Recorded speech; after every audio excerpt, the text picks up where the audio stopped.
Gujarat tourism દ્વારા ગુજરાતને tourism સ્થળ તરીકે વિકસાવવાના ઘણા પ્રયાસો થઈ રહ્યા છે।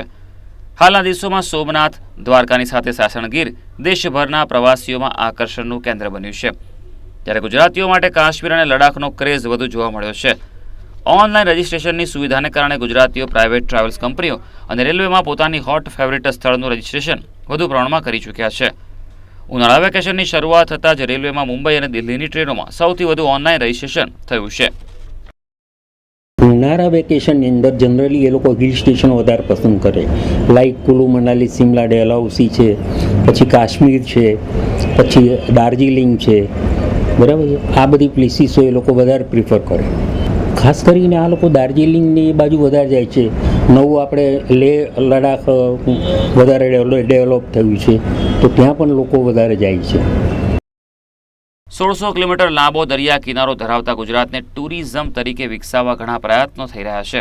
તેમાં 11 નવા બીચને વિકસાવવામાં આવી રહ્યા છે, જેથી પોતાનું ગુજરાત છોડીને દેશભરના પર્યટન સ્થળોની મુલાકાત લઈ રહેલા ગુજરાતીઓ પોતાના ગુજરાતના પર્યટન સ્થળોમાં જતા થાય। એવી કોમ્પિટિશન ઊભી કરી છે કે ઘર આંગણે જો તમને સ્વિટ્ઝરલેન્ડ કરતાં સારી શાંતિ, સુખ અને ગુજરાતી ભોજન મળતું હોય તો ગુજરાતમાં કેમ નહીં?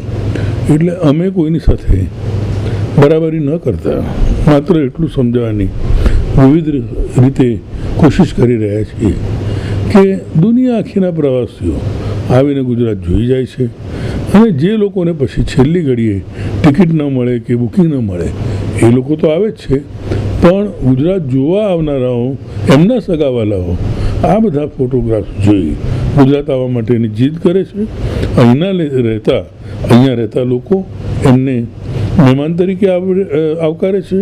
એમ કરતાં અમને 4 ને બદલે 8 પ્રવાસીઓ મળે છે। ઉનાળાના વેકેશન દરમિયાન દેશભરના પર્યટન સ્થળોએ ફરવા જતા ગુજરાતીઓને પ્રાઇવેટ ટ્રાવેલ્સમાં બુકિંગ કરતા પહેલા ટ્રાવેલ્સ કંપનીઓની જાણકારી લઈને બુકિંગ કરવાનો આગ્રહ રાખવો જોઈએ।